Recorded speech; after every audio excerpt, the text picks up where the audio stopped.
Welcome to Kodachi for Three, a bi-weekly podcast where three friends and passionate players discuss the world of Wraith. If you're looking for flesh and blood content, we've got it. Focusing on competitive play, community building, and yes, going off on plenty of tangents. From our favorite casual builds to the market, nothing is off limits. So sit back, relax, and prepare yourself for Kodachi for Three. All right, everybody, welcome to Kodachi for Three. We are your hosts. I'm Adam Roach. I'm Drayton Gans. And I'm bad at this game. That's what I learned over the weekend. And I'm Shey. All right, Shey Ramsey telling the... Man, I don't even want to say hard truths here because that seems mean. You know, we have to look inward and find the truth. All right. Before we can get better. And I just need to learn to count. Getting introspective. You know, you can tell people about your hardships during the meta recap that we're going to do here. Yeah. I mean, so let's not to pick on you, Shey, but you did say cast one that you linked yourself with stronger players than yourself and made podcasts with them. So I guess you're just keeping up with tradition, if that's what you're saying. I'm the Goldo of our Ginyu Force. I just have one weird little gimmick I do, and I'm probably dying first. Yeah, hold your breath. It's fine. Yeah. One random reference out of the way. Yeah. Hey, we hit a tangent before our featured card this time. Yeah, you know. I'm on the ball today. All right. Speaking of that featured card, this week we have chosen Pummel. I chose Pummel this week just because we're starting to see it in quite a few meta decks recently with the resurgence of some Bravo and some Prism. So Pummel allows you to choose one. A target club or hammer attack gains +4, 3, or 2, depending on its pitch color, power. Or a target attack action card with a cost 2 or greater gains 4, 3, or 2, depending on its pitch color. And if it hits, the defending hero discards a card.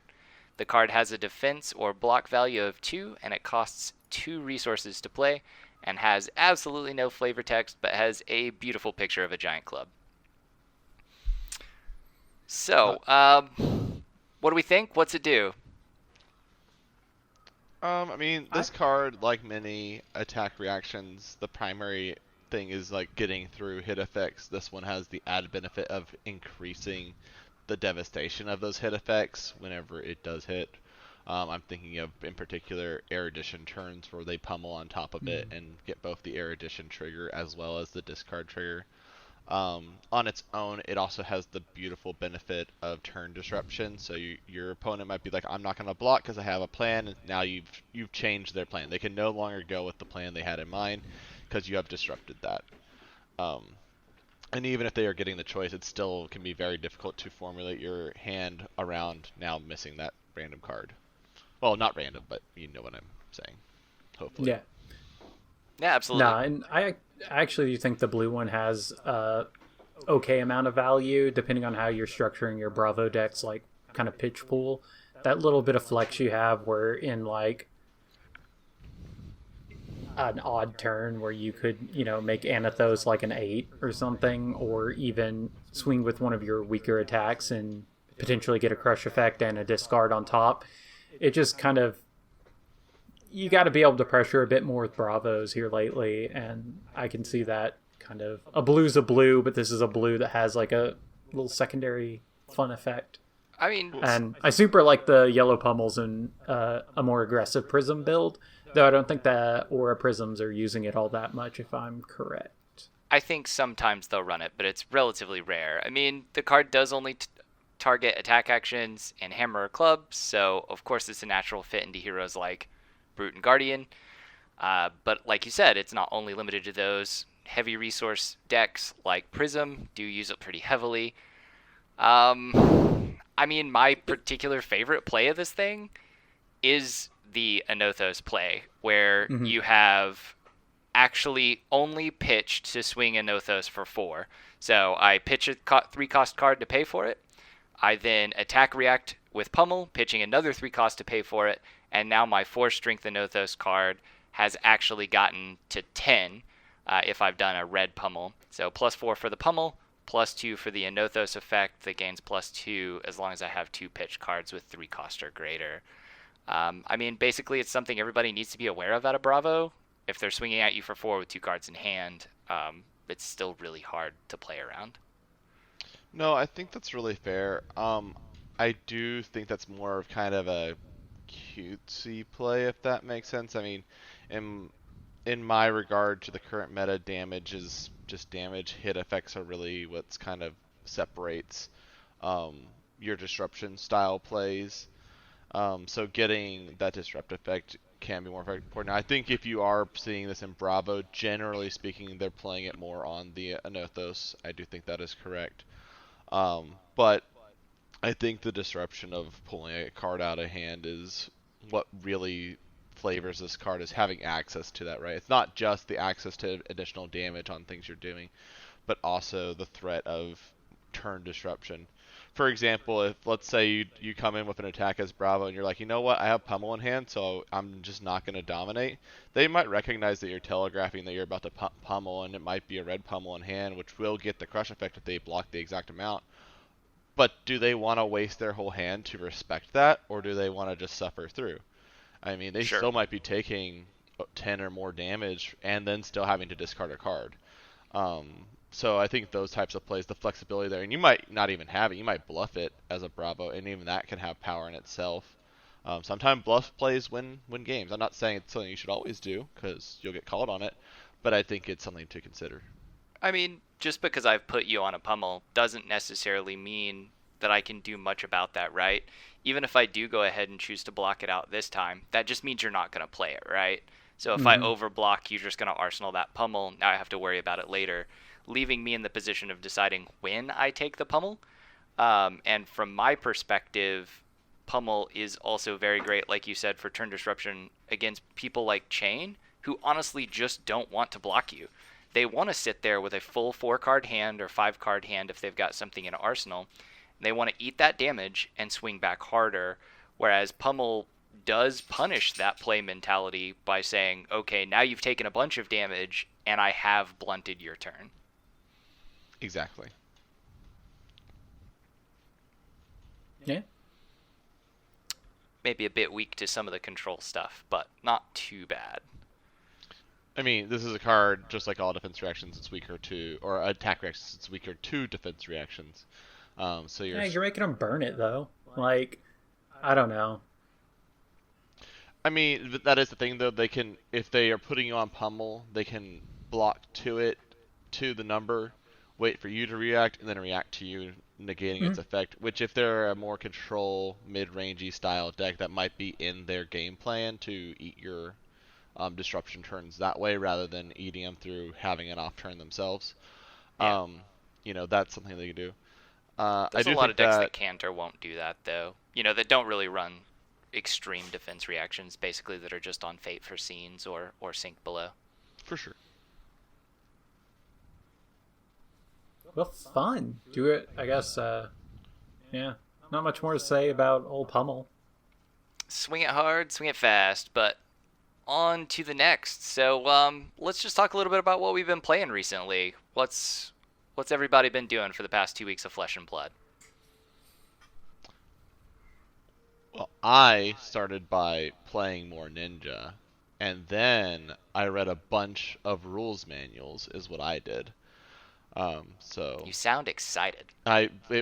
No, it was not exciting. It was an experience. I will definitely say that. So I played Katsu. What was it? 2 weeks ago now. In a Road to Nationals in Dallas. I ended up going 6-0 into the Swiss and made it to the top 4, where unfortunately I did end up losing finally for the day. But I did make my Nationals qualifier, so that is taken out now. And because of that, I was sent to the judge chair. No, I had volunteered already to do that for our local event, but I judged our local event, which prepping for that was a lot of reading. There's a lot of rules for Flesh and Blood, for those of you who have not read all of those. It's like a grand total, I think 8 different documents or something like that I ended up reading for the event. I mean, as someone who has also taken the judge exam, yes, it's unpleasant. You need to know the penalty guidelines, you need to know the core rule set, you need to know all of the pre-release documents, of which at this point there are 3, and then I believe there's also the tournament structure guide and outline. So that's what you've got going on there. I guess that's 6 documents. So let's see. So there's the comprehensive rules, there's the penalties guidelines, there's the tournament guidelines, and then there's 4 pre-release. Oh, there's 4 pre-releases. I'm an idiot. Yeah, I forgot about Crucible. It's okay. It's the lesser known set, right? But yeah, so I guess like 7. I think there might be one we might be missing. So, but yeah, it was a significant amount to reading. I also tried to keep up with the recent posts they've been doing, the Road to Nationals adjustment FAQs they've been posting. Those have actually been really helpful. They have I think been. They're good for the general in fact, player base. we referenced one during our event because a player proposed a situation to me, and I was like, do you have the documentation to back this up? Because there's one aspect of this that I'm not clear on. And they were like, yes, and they pulled up one of those documents, and with that I was able to make the ruling really efficiently.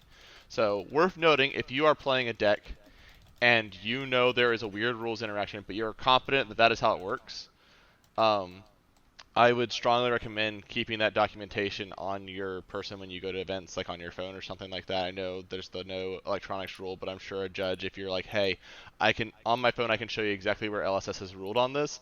I mean, have that available because it will help back up your case if a judge is ruling not in your favor. Absolutely. I mean, I think the no electronics rule is more for we cannot track health on our phone just because Exactly. we're trying to make sure the integrity of the game is there. And I think it's something that we'd be more than happy to see, meaning as a judge myself, if somebody popped up a ruling out on their phone and was like, hey, I want to call you over for this issue, here's the proof right here, man, I'm happy about that. We are good to go. I expect that I'd probably already know it, but just in case, like, it's helpful. I'm not going to take that personal at all. Oh, absolutely. I mean, there were a couple of things where I was like, I'm pretty sure this is how it works, but I want to take a minute to like double check on this one section of the rules because I know exactly where I need to go. And that took all of like a couple of minutes. And then, if I felt like it was subtracting from the amount of time for a player, then I just told them like, hey, if you guys feel like you're needing a time extension, please just talk to me before the end of the round, and I'm more than likely to give you guys a time extension, assuming we don't have any other issues regarding time. Like, right? Like, and now if like one of them had been called for slow playing, that might have changed that dynamic a little bit, which is why I was like, talk to me before the end of the round. But we were able to manage it. I think the event ran pretty smoothly, in my opinion. Yeah, I mean, I was a player in that one, but I think we'll move on to Shey. Let him tell us how he did. Well, let me tell you, 2 weeks leading up to the Road to Nationals event, I probably should have been practicing my Katsu deck more, but life got in the way, and I got to go to, I think, one little kind of local practice we did, and then I did a little local constructed, like, event, but did not have a mask on me, so I ended up playing my Prism deck.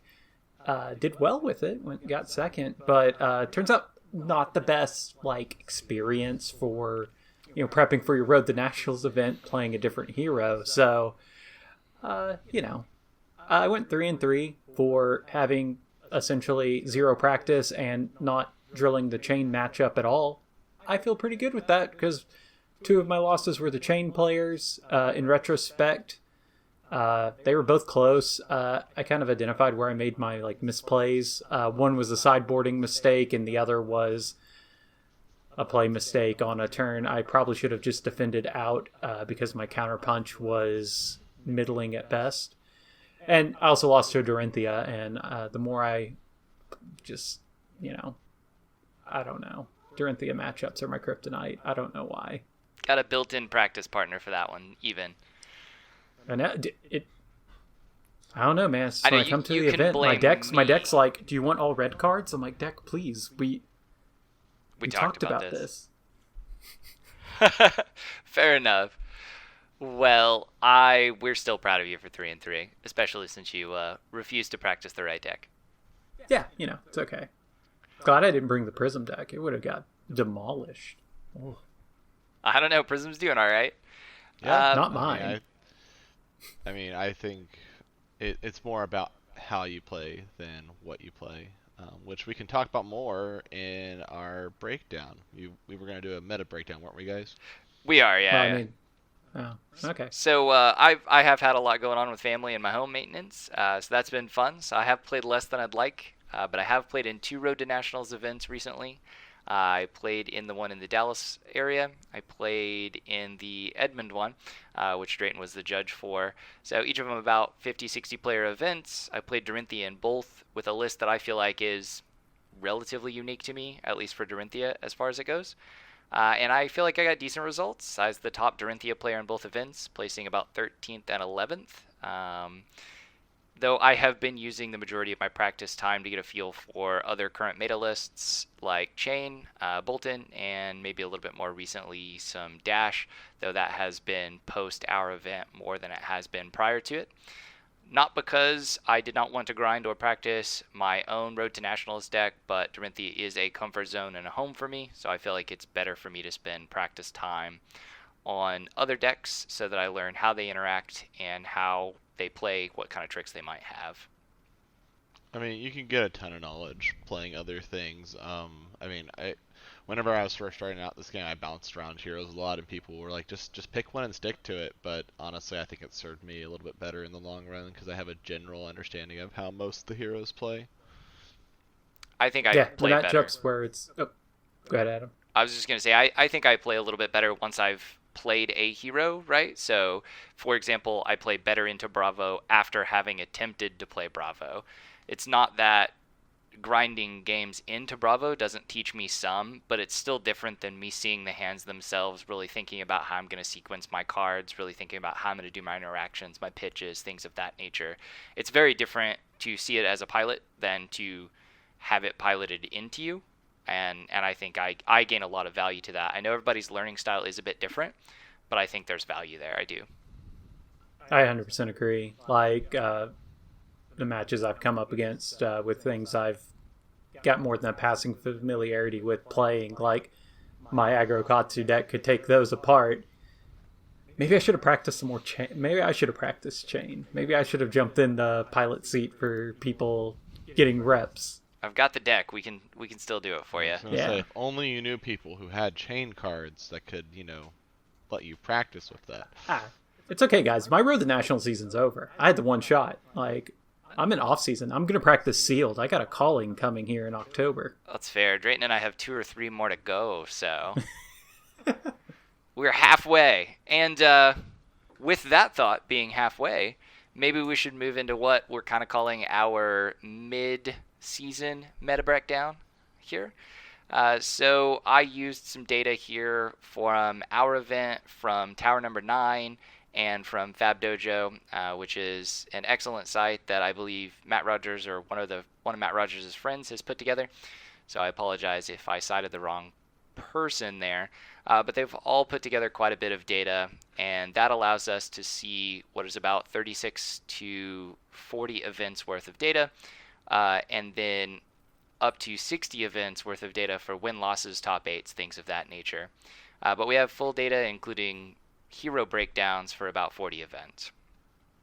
And on the topic of this, I do recommend, if you're going to a Road to Nationals event or something, encourage your TO to make that information from the event kind of available so that it actually can go into kind of these kind of data and statistics.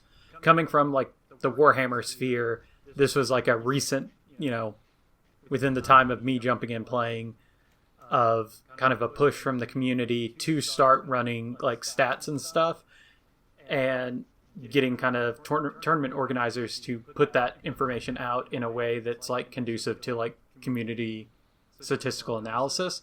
And since doing that, it did a lot for, helping both the 40K and Age of Sigmar communities, because you go from it being everyone just spouting anecdotal evidence that something's a problem, for example, to having statistical things being like, hey, I think X is winning a bit too much statistically. I think it's a good balance to strike. I mean, you don't want to have people come in, see what the meta is, and just automatically follow it. But at the same time, like you said, you don't want all those anecdotal, this is broken, this is bad, this is a problem, because rarely is it such a problem, such a exacerbated case as people make it out to be. I mean, I was going to say on that, at the very minimum, please do get this information to LSS, because not only does it matter for the living legend tracking, which is our balancing mechanic for making sure that a hero doesn't become, broken in the meta for too long, but also, it's good data for them to be like, okay, maybe, we didn't foresee this interaction with this type of hero, and so it's performing a little better than we expected. In the future, we need to be aware of these types of interactions when we're making heroes and making cards, right? So that's the type of stuff that they, as developers, want to get feedback on, because there's only so much playtesting they can do. Things always slip through the cracks. Yeah, 100%. Things get different once they get out into the wild. Yeah, but the numbers. All right, so a quick overview. The 3 most popular heroes, or we'll actually go ahead and say the 4 most popular heroes right now are Chain, Katsu, Prism, and Bravo. Those 4 heroes represent over 60% of the meta, so you either need to join them or identify something that plays directly into that field at this point. Those themselves, so Chain represents almost 20% of the meta, Katsu representing another 16, Prism 14, and Bravo 11. Then everything else drops below 10%, with Dorinthia and Bolton at about 9 each, and then Dash at 7. Another thing that might be important to note here is that some of these heroes do have an advantage when it comes to their win-loss ratios. So heroes with the greatest advantage that I'm going to define them as is going to be a greater percent of top 8 placings and or wins than that of their meta representation. So for example, Chain makes up approximately 18% of the player base at events, but it makes up 25% of the top 8s and 38% of the wins, which means it's got a 7% top 8 advantage and a 20% win advantage. Bravo has the second most advantage here, a 4% top 8 advantage and an 8% win advantage, only being 11% of the meta, but 15% of the wins and 19% of the wins and 15% of the top 8s. There are a couple other heroes that have minor advantages, that being Katsu, Bolton, and Dorinthia, but those are minor at around 2 to 3%. So, real quick, what are your guys' thoughts on that so far? Pans out. There were a lot of Chain, Katsu, Prism, and Bravo decks at our event. Yeah, I mean, I would say that there's not a lot of these numbers that really shocked me going into the events. There are some numbers that are a little higher than I expected, and some numbers that are a little lower than I expected. The big one for me is Dorinthia. I expected it to be a little bit higher, but I attribute that mostly to some Dorinthias moving over to Bolton, just because he's a new flashy warrior, right? I think that could be a big part of it. I mean, also Dorinthia was a strong meta pick during the skirmish season, so people moving off of Dorinthia to one of the quote unquote more meta heroes could just be a meta decision as well. So that could be a meta defining thing rather than just a loyalty type thing. I expected to see more Dash. I felt like going into this last weekend, Dash was being super hyped as the next big thing that everyone's going to jump over to. I will say in the events that the one I played in Dallas and then the one we had, I did feel like I saw a drastic increase in the amount of Dash players from my first weekend. I saw very little. I think I saw only maybe one Dash player at that event, and then I played several Dash players even at the one I played in, and definitely saw many at our event while judging. So I think that number has been on the steady increase. It is hard to, in a single week, jump over to a new deck and expect to perform well with it. So I think that we could be seeing a slow shift there. And the fact that the numbers do look like they're going up, if memory serves correctly. The numbers for Dash are to it becoming a bigger part of the meta. Yeah. Yeah, so you're 100% correct there in your feelings for Dash. So if I were to segment this out week over week, Dash has gone up each week by about 2%. And so technically, if I were to only separate it this past week out, it's almost 10% Dash, even though we're sitting at about 7.42% Dash overall for the Road to Nationals season. So you are now a little bit more likely to see Dash than you were in the past.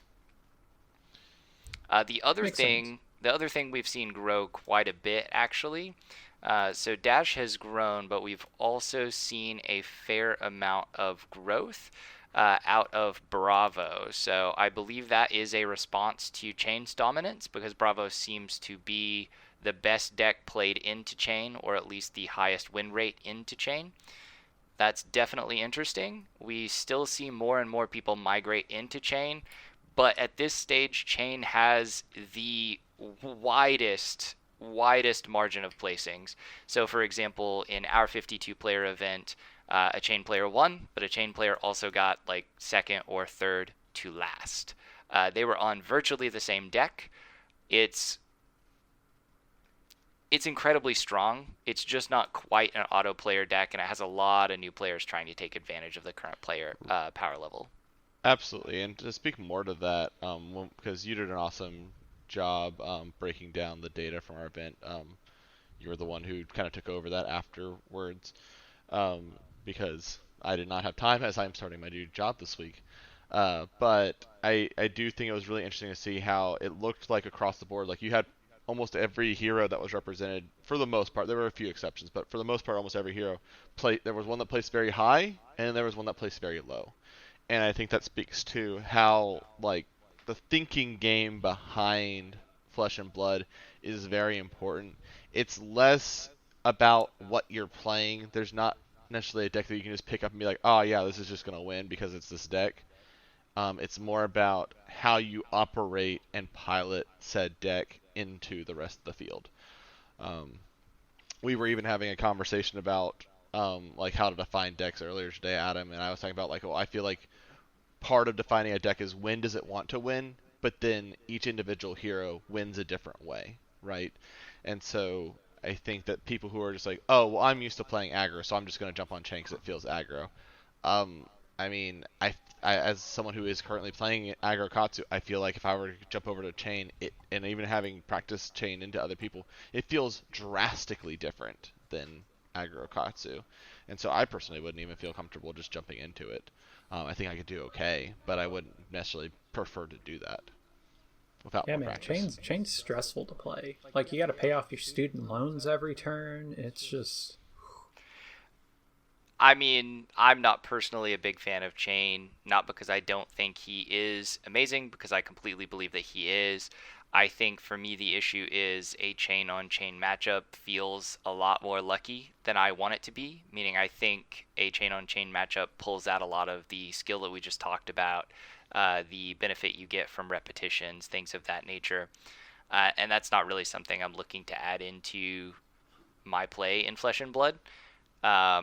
Really, one of the things that I think the data, our data, and the public data out there says, like you mentioned, Drayton, is that if you have played a hero for the last 6 months, no matter what that hero is, unless it's potentially Azalea or Kano, you should play that hero into Road to Nationals. You're likely to do better than you would if you were to pick up, you know, the last person's number one deck, Matt Rogers' Dash deck, Brendan Patrick's Chain deck, you know, any of these players that are relatively recognizable. Just picking up their deck won't net you a win. I mean, I will absolutely speak to that.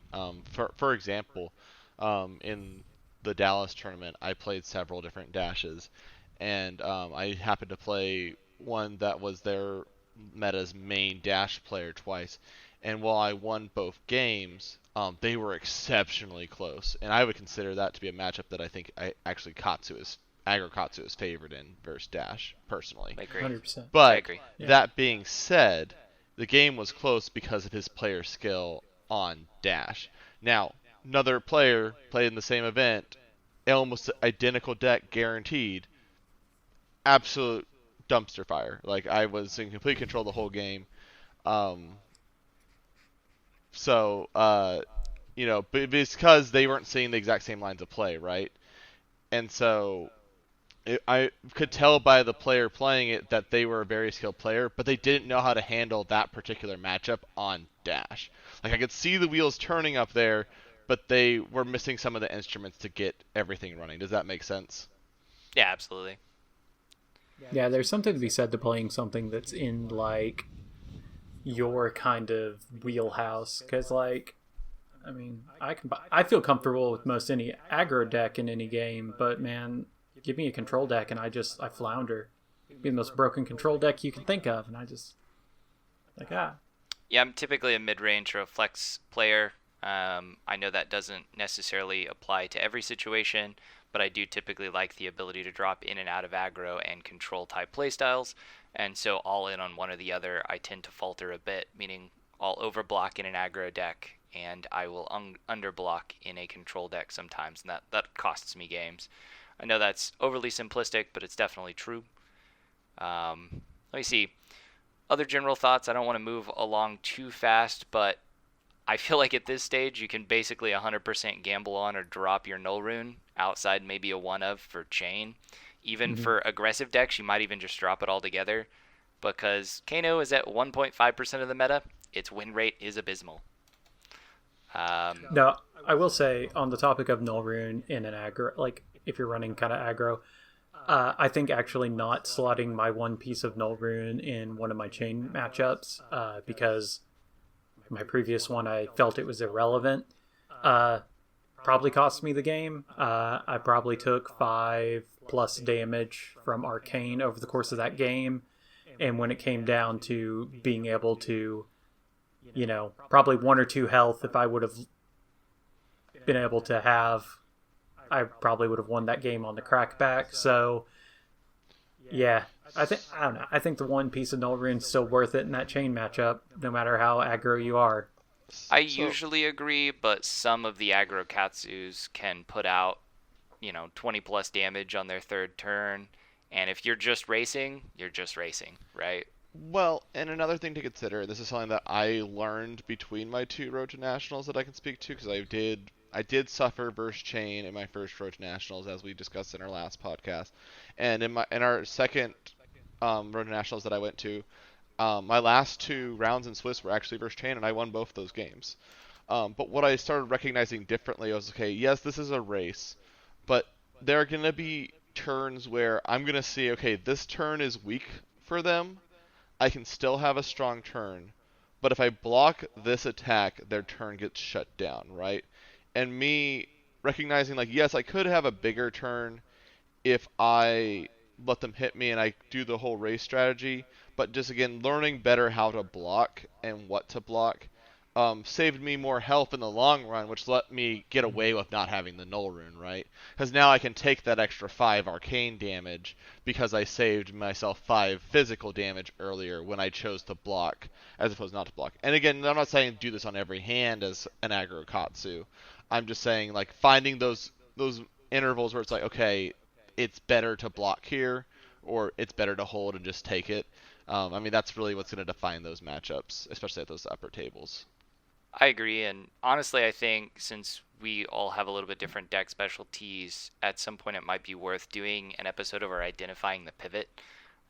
Basically identifying that crucial block, that crucial pivot into pure aggro even from a control standpoint, right? When to make your plays and when to step back from your plays and make those blocks. What are the core or big pivot turns for each deck? I think that would be worth going through. For sure. And it's the turn that you get 4 blue cards and you cry.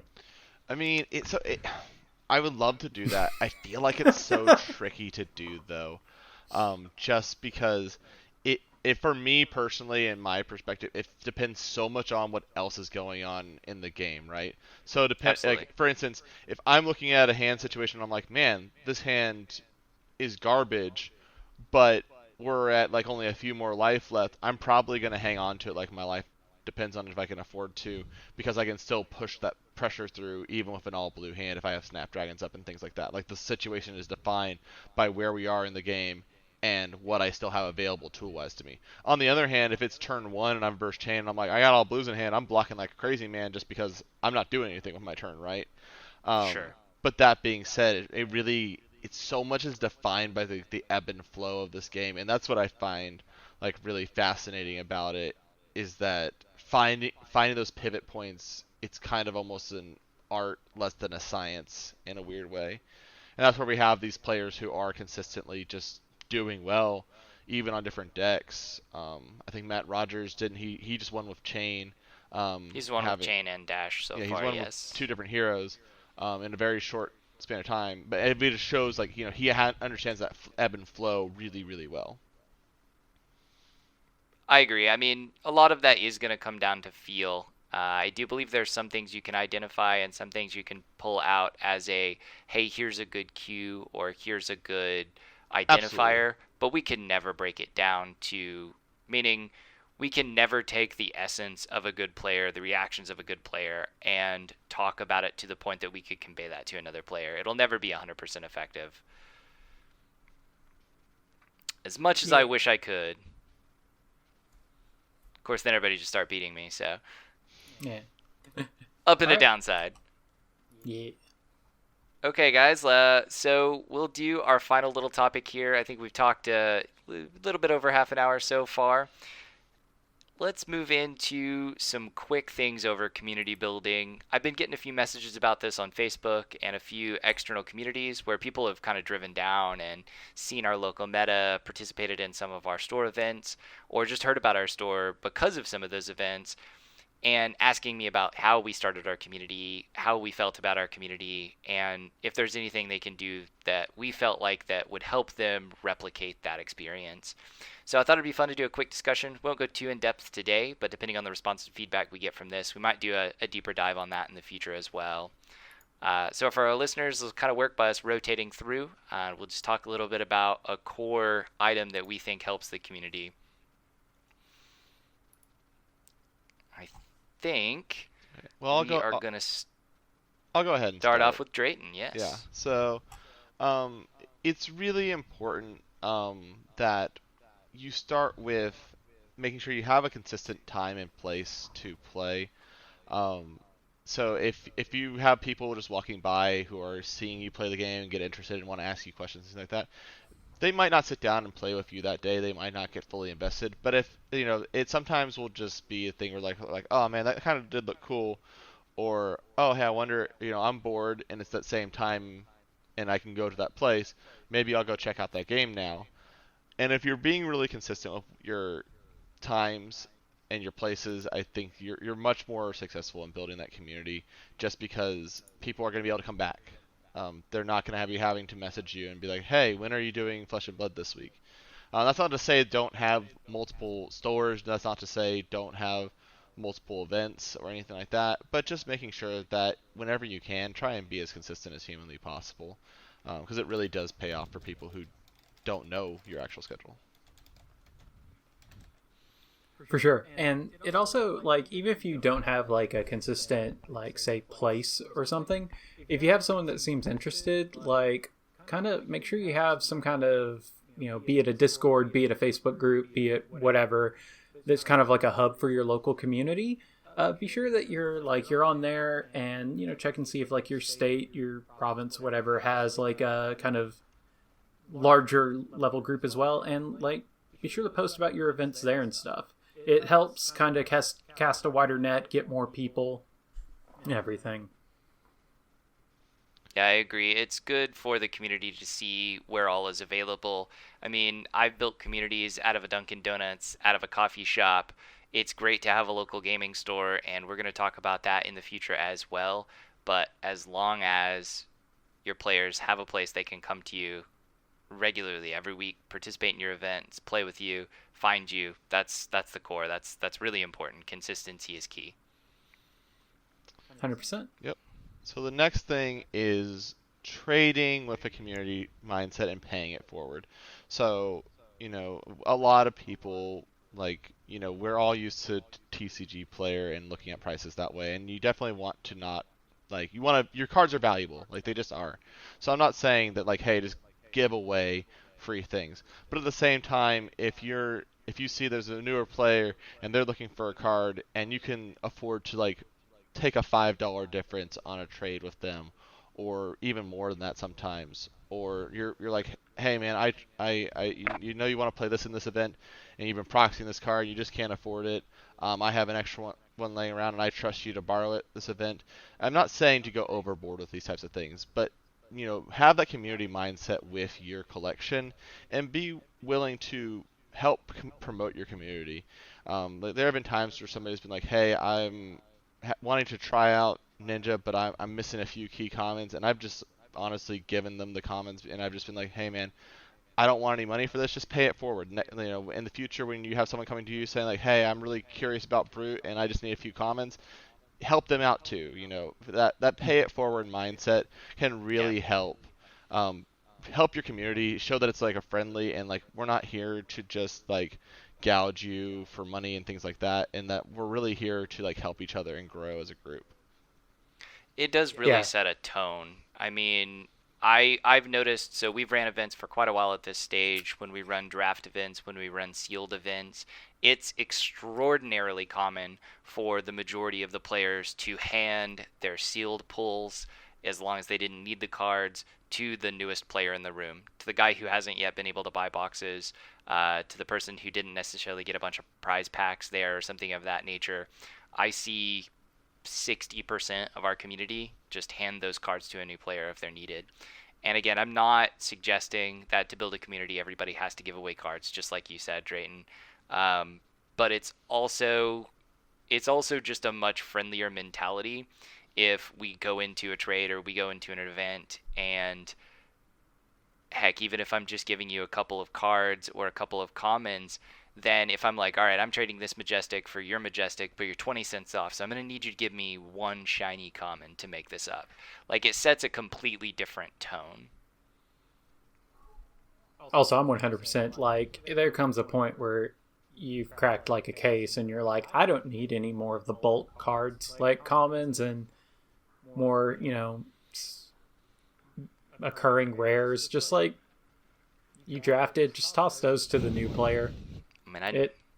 You're just going to save clutter at that point. I know our viewers can't see it, or our listeners can't see it, but I'm sitting here with 5 boxes that'll hold about 5,000 cards each that I need to organize, and I have given a lot of cards away. You don't need that many commons. Yeah, no, I have an entire, what used to be my Warhammer table right now is me sorting all of my stuff, and I also have just been throwing my stuff from most sealed events to new players. Oh, absolutely. And, that's just the thing is that, I mean, a lot of these commons, a lot of these rares, I mean, yeah, they are valuable if you, like, put the numbers all together. But at the same time, for the most of us, they're just going to collect dust. So I'm not saying, give away all your staples. I'm not saying, give away everything. But, have that community mindset and do pay it forward. And because especially if you're willing to be like, hey man, I'm going to help you out here, they're way more likely to do that for the next person. Small tangent here, but there was like a whole like community like experiment where there was like a taco truck and they were like, hey, free tacos, but if you want to, you can pay it forward, and then that pays for the tacos for the next people, so we can keep doing this. And almost everybody who heard that like the tacos were free, but they had the option to pay it forward, paid it forward. Almost every person did. They were even paying more than the tacos were worth. I mean, if you want to look at it from an investment point of view, you're investing in new players in your community that creates a sustainable, like, community. Absolutely. Agreed. Yeah, there won't be any more sealed pulls or draft pulls if nobody's coming out to play with you. So it's key to retain players first. Yeah. And speaking of, a sustainable community and, needing kind of a hub for which people to meet, that leads us to number 6, which is, hey, if you're playing at a local game store, buy product. Just buy some product from that store. Yeah, you can probably get a better deal online, and hey, like, no one's gonna knock you for buying some singles and stuff, but, maybe buy some of your stuff from your local shop. Like, I think if there's like a $10 difference between online and buying like in your LGS, well, to me that's negligible because cool, I'll pay the extra $10 to my LGS. That way, there's that place I can play the game. And oh no, I spent like $10 extra, but I didn't have to wait for shipping. So there's something with that and the realm of instant gratification. I think that's very fair. And, I want to combine this with what I call store buy-in, because what you're talking about really incentivizes the stores to have that buy-in, right? So I think it goes without saying, but like we've said, you need a place to play, and it really can put you in a good start. I don't just mean a store that purchases and sells you product, but a store that truly engages in their community. Store buy-in is basically they allocate you space and time, they give you a scheduled night, they dedicate space, they supply you with armory events, sometimes extra supplementary prizing. They actually communicate that with prospective players. So somebody comes in and buys a pack, they say, oh, by the way, we've got players on Tuesday nights. Why don't you come join them? Product that supports the local community as well, right? So if your store is bought in and you are shopping there, Flesh and Blood has been very successful in their early releases to the point that product has sold well above its MSRP. But stores that have actually committed to keeping product into their local meta and who have been selling at or around MSRP instead of just flipping it online for a profit, that kind of a store will keep the community. That kind of a store will help you build the community so much more. And honestly, just having a store that believes in the game, I don't mean believe it'll survive forever, but believe in the game being more than a profitable product, something worth building around, a positive community, a fun game, something that actually they can really build something around in their store. Well, yeah. And another point on the support your store. I mean, some people are like, well, they're raising the prices, so I don't want to support them. Well, that's a self-fulfilling prophecy. If they're buying the product and then they're not selling it efficiently, of course they're going to sell it at a higher margin because they want to actually make a profit. But if they know, hey, if I buy these boxes and I always sell them at MSRP, I'm always going to have people coming in and buying them consistently. They're going to be a lot more likely to continue to sell them at those prices because they are still turning a profit, right? It might be a smaller profit, but in the long term, it actually is more profitable for them to have that small loss up front because long term they're going to have more sales growth, right?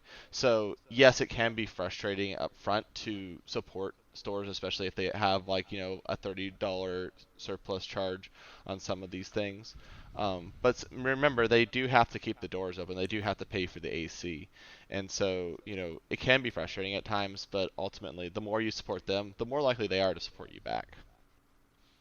Yep, agreed. It also helps the more like unlimited product that kind of flows through a store does also help with I believe things like being able to get like pre-releases and stuff like that, if I'm correct on that. It absolutely does. As our local TO, we are allocated based on product that we purchased as well as events that we've ran. So pre-releases are based off of both purchased product and turnout for previous events. So if you've been running events and you've had turnout as well as purchase a fair amount of product from your distributors, you're more likely to get a pre-release, more likely to get things like Road to Nationals, skirmishes, etc. as we move forward into the seasons. So it is, like you said, somewhat self-fulfilling. Those things get the ball rolling. Yeah, man. Two birds, one stone. Have some draft and sealed events at your local store. Kind of get them to, if you can get them to kind of support that format, helps you bring new players in, helps product move through the store, helps the store profit margins. Like, everyone's a winner when you draft. Unless you're drafting like Arcane Rising, and then actually everyone, in fact, is losing in that one because that is just pain. Except for the guy who pulled a foil CNC. Or an Arcanite Skullcap. That's true. Those are good nights. Not fun for playing, in my opinion, but I'm not going to complain. So yeah, I guess we'll. The next thing on our list is, hey, if you're starting a new, community and stuff, don't, teach, don't beat. So if there's a new player and they're trying to learn the game, don't use a bunch of gotcha plays and like crush their soul. because that's not conducive to making people want to keep playing a game if you just set and grind their self-worth into nothing. Instead, there's something to coaching an opponent if opponent's a new player. If they're new to the game, let them know if they're making a mistake, or let them know if, like, hey, so because I'm doing something like this, I'm telegraphing play X. Oh, hey, you should, instead of doing the sequence of play you just did, why don't you do it like so? And that's a more efficient kind of way to go about this. Just little things like that help kind of get people over that hurdle of learning the game. And, we'll get them faster to the point where they're a, worthwhile, opponent for testing and everything as well. Like, just kind of lower the threshold for people to get into the game as far as learning, and it's a win-win situation.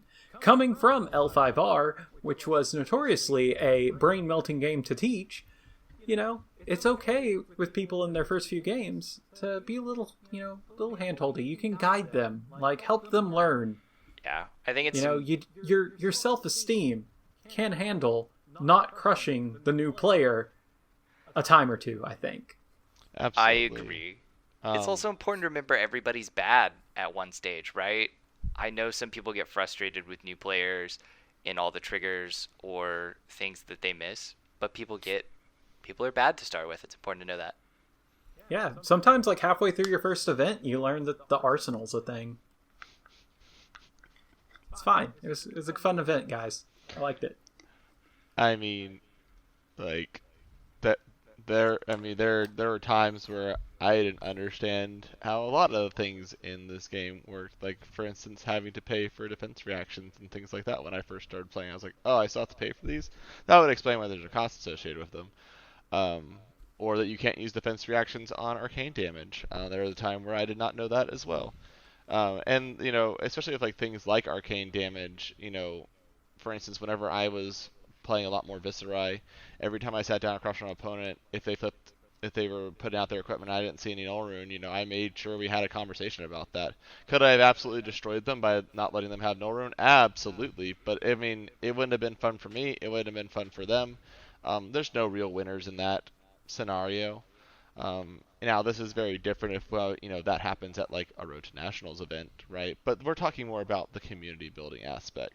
I'm not saying coach your opponents through a big tournament, but at the same time, if it's just a casual night, or let's say it's your casual 3-round tournament that's only for 3 experience in that round, like, consider it. I've honestly coached my opponents in a tournament to beating me before, but it was also a tournament that I didn't have any stake in. It was for a couple packs that I didn't need, and at the end of the day, I still don't regret it.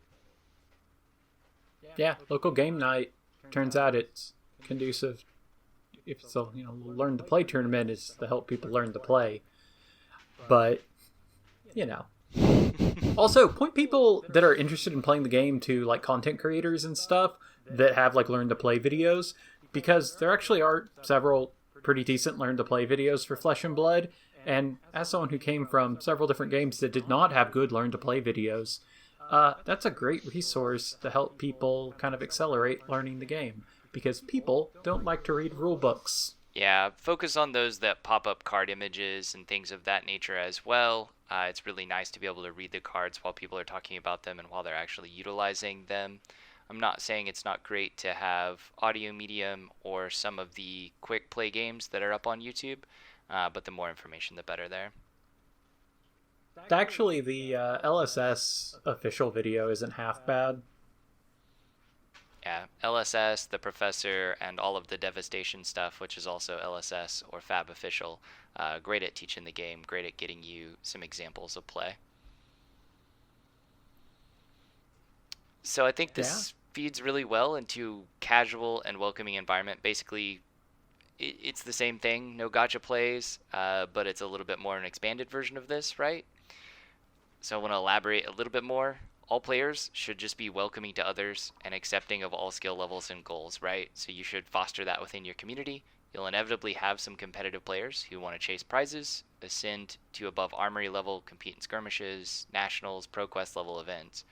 But local communities do live and die on your bread and butter players who just like to come out, make friends, enjoy a game.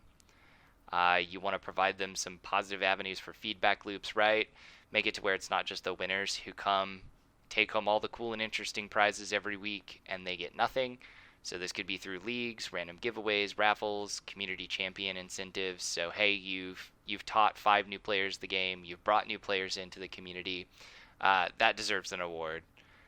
And then just to listen to feedback from your players. So if you're the organizer, if you're the point person, make sure you're listening to what they actually want, what they actually are interested in, and help, guide them to that.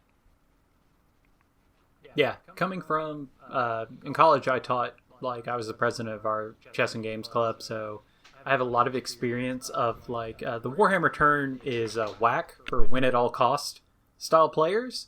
If you have a new person coming in, if you're part of your community, your people, that it's you know what? Hi, new person. We're just going to steer you over here. Once you get to a moderate level, then we feel safe letting you come into, interacting with that person in a game situation. You don't want the person who's I'm here to play Cards Against Humanity get wrapped into, a 3-hour Euro game where they proceed to be ground into dust. That's turns out they don't come back after that. And, that kind of is applicable to Flesh and Blood. If you bring the, person who's oh, boy, howdy, it's my first game, I can't wait to, and they have no idea what's going on, they're just told that they're just getting beat, and then, they get gloated at to their face. That's part of the reason I stopped wanting to play the, Dragon Ball Z card game from Panini. Yeah, that was a toxic experience. I mean, honestly, the part of the community aspect is part of why I stopped playing Magic as early as I did, because there was a local game shop that I enjoyed going to for Friday Night Magic. They folded due to financial issues, and then the next game store I went to was just overall a more toxic environment, and I didn't enjoy playing there, and so I just stopped playing the game in general. That's not to say that Magic players or communities in general are inherently toxic, but it is one of those things that it can be very off-putting when you have communities that are more focused on just the win than the people involved, right? And a personal example that I can give was, so this last weekend, obviously I judged our Saturday event, but we had a small event on Sunday. There were only, I think, 5 players at this event that we were playing. It was Classic Constructed, and I hadn't gotten to play in a while, so I really wanted to play my Katsu, which is a very strong deck, and a lot of the players at this event were on the weaker end. But we had one player there, one of the prizes was the cold foil Urser that was being given away with the armory kits right now. And one of the players there, they really wanted that card. They were gunning for it hard. Well, I ended up winning the event, and so that prize probably should have gone to me, but I chose a lesser prize over that because I knew how much they wanted it, right? I knew there was probably a financial loss that I might be taking here, but I also didn't care. And I even told them, the thing is hey, if it ends up being that's the overall prize, let's talk about it and let's work out something where we're both happy. I'm not gonna gouge you and I'll trade down to you. We'll figure out something to make sure you get this card, right? Because I knew it was something that they really wanted. And I wanted them to get that because I knew how excited they were going to be to get that card because they were trying to cold foil out their kind of chain stuff and things like that. They were really excited to be playing the card and playing that deck. Me, it was going to sit in a binder for a really long time and possibly go on eBay.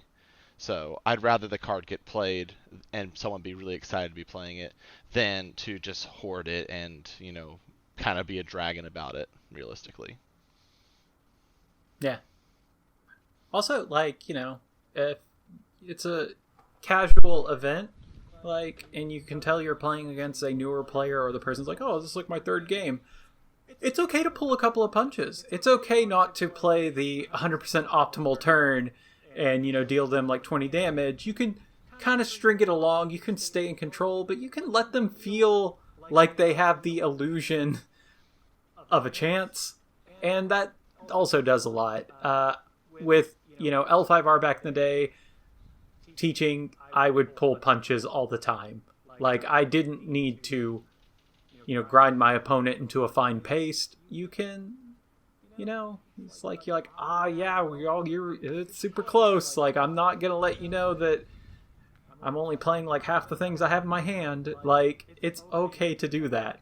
Like, don't be patronizing about it, but I was going to say it's a fine line. You don't want to patronize, but at the very least, being lax at enforcement of the structure sometimes, like take-backs, forgotten triggers, margins of forgiveness should be reminding pretty them wide. of triggers even.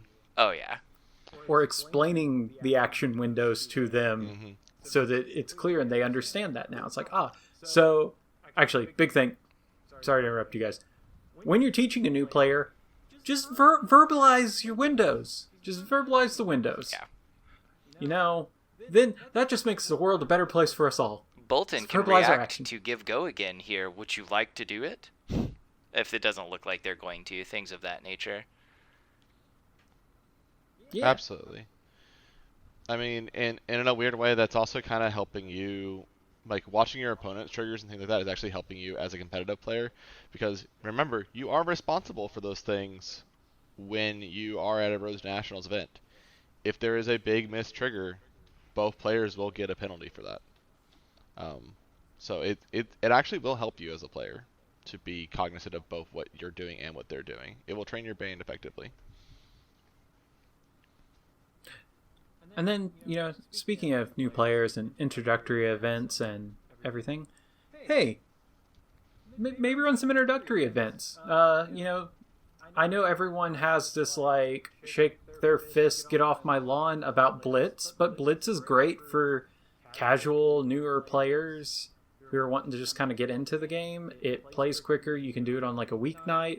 Same thing with, like, Draft and Sealed. Those are quicker events that also help new players build their collections.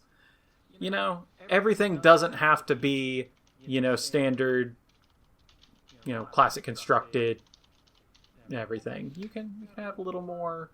I agree. Yeah. I mean, you want to tailor your events to the time, right? So I think a lot of people are probably doing Classic Constructed right now. It is the competitive season. But I think ensuring you have a balance of events is important. Stores technically generate greater revenue by doing all limited, but many players can't sustain that 15 to 25 every week just to play, especially if they're new. Maybe they're not bought in yet. Maybe they're not convinced it's worth it. I mean, I kind of suggest a balance of Classic Constructed, Blitz Constructed, Sub-Super even, of both of those things for new players. Draft, Sealed, hit it all. And the more casual events should probably be focused around those Sealed and those budget events. Potentially even having decks available for players in the casual Blitz. Consider new player discounts at some of the Sealed stuff. We're actually considering doing that locally here as the summer season ends and as more people start playing again. We're hoping that we're going to do a $5 discount potentially for a lot of our Sealed stuff. If you've never been there before, if you've not played before, get you a little bit of cards, hopefully have a positive experience and come out. Also, we did it with when Monarch launched locally, just a starter deck event. That's like the lowest bar to kind of get a new player in. They get a full Blitz deck. It's relatively cheap buy-in, and I don't know. I had fun with it, but no, absolutely. Lowering that barrier to entry is super important. And then our last thing is, if you want to grow a community, you gotta take the steps as a leader to grow the community. Turns out it doesn't just happen because you want it to happen. You actually have to be proactive and be a leader. So community leadership is incredibly important. I'm going to give a big shout out to Adam here, because he is our main point man for community leadership, and he does an absolute fantastic job. He is always asking people how do they feel about things. He's always checking in with the stores and players both to make sure that everybody's getting out of the community what they need to get out of it. And he's just a great guy when it comes to introducing players to the game, in my opinion. Man, I feel loved. I don't know how to follow that up. I was going to say, I agree that you just need one player that drives forward the community. Having more is better. You know, you guys both help support our community a ton. Drayton, like you said, you volunteered to judge that event so that I could play in it. It's big to have multiple people, but having one person at least that's willing to set aside time, organize events, push stores to carry product, teach players early on, basically a player with passion for the game. This player's likely to do a lot of your demos, sit up even when there's not a player base, and likely to be one of your first TOs and judges who's going to need to learn all those rules, which we both said it's not that exciting. No, it's really not. And like, you know, I have often said, like, I love my job as a teacher, but I hate all the extra admin stuff I have to do. And, you know, for this community, some of that is just admin bookwork. Like, I mean, it's keeping track of things. It's making sure you're communicating with LSS, with the local game stores, with players even, and making sure that they're taken care of. And that can take a lot of time and effort. Even just like responding to Facebook messages and, you know, rules questions and being involved that way. It can eat up a lot of time. Like, for instance, like I reworked our local Discord to make sure that we could have more efficient role management and things like that. That took me a few days. It took me like a whole weekend to kind of like learn that system and then get it set up and make sure I was happy with it. So, you know, these types of things do take time, but they are worth doing, and they will make a big difference to your community. Yeah, absolutely. Yeah. Like you said, that's kind of the last one we had today, so I hope everybody's enjoyed that. Before we do our outros, either of you guys have a shout out you'd like to give? Nothing that we're not going to cover in a bit here, so. Actually, slightly off topic, but, you know, my good folks over at Pinebox Entertainment just launched their Kickstarter for their Doomtown Weird West edition. If you're a fan of overly complex, like, kind of fiddly card games, I have a soft spot for Doomtown. It's all based on Deadlands, and you play poker hands, and it was a delight. Go give them some love. They're old L5R folks, so I have a soft spot for the game. And, I mean, they have a whole Kung Fu faction, and I love it. It's cowboys, and then you got Kung Fu cowboys. Well, even I had never heard of this, so you have done an effective PSA here. Yeah, no. I thought I'd give it a shout out. Their Kickstarter went like they're blowing through all their stretch goals, so I'm super excited for them. Very nice. Congratulations. All right, guys, I'm going to go with thanks for listening here. We have been Kodachi for 3. Over the past few weeks, we've seen pretty solid growth here, and I just want to say we really appreciate those of you who are turning in, giving us a listen, and giving us a little bit of support. We're still working our way towards about 100 likes and followers on Facebook for our Welcome to Wraith box giveaway, and are keeping track of those entries now. So with that in mind, please like and share us on Facebook, and if you're a listener on Apple Podcast, reviews and rankings do a ton for our visibility and for our growth. You can find us on Facebook at Kodachi for 3. The podcast is sponsored by Edmund Unplugged in Oklahoma and is the home of Arknights Unplugged Flesh and Blood team. They're an amazing store. They support us. They support the Flesh and Blood community, and I always recommend you give them a shout out and a check if you're ever in the area. Yeah, they gave me my shirt. I didn't forget. Well, I did, but it's okay. We fixed it. I had the shirt on for the Road to Nationals. And we are all proud. Thanks for listening, guys. We have been Kodachi for 3. Take it easy. See ya. Thanks for listening and being a part of the Flesh and Blood community. If you enjoyed this podcast and want to hear more, please share us, leave us a like or a review. If you want to engage with us directly, please find us on Facebook at Kodachi43. And remember, we are available for download on all major podcast providers. Thanks again for listening, and we will see you again in 2 weeks. Until then, enjoy playing Flesh and Blood.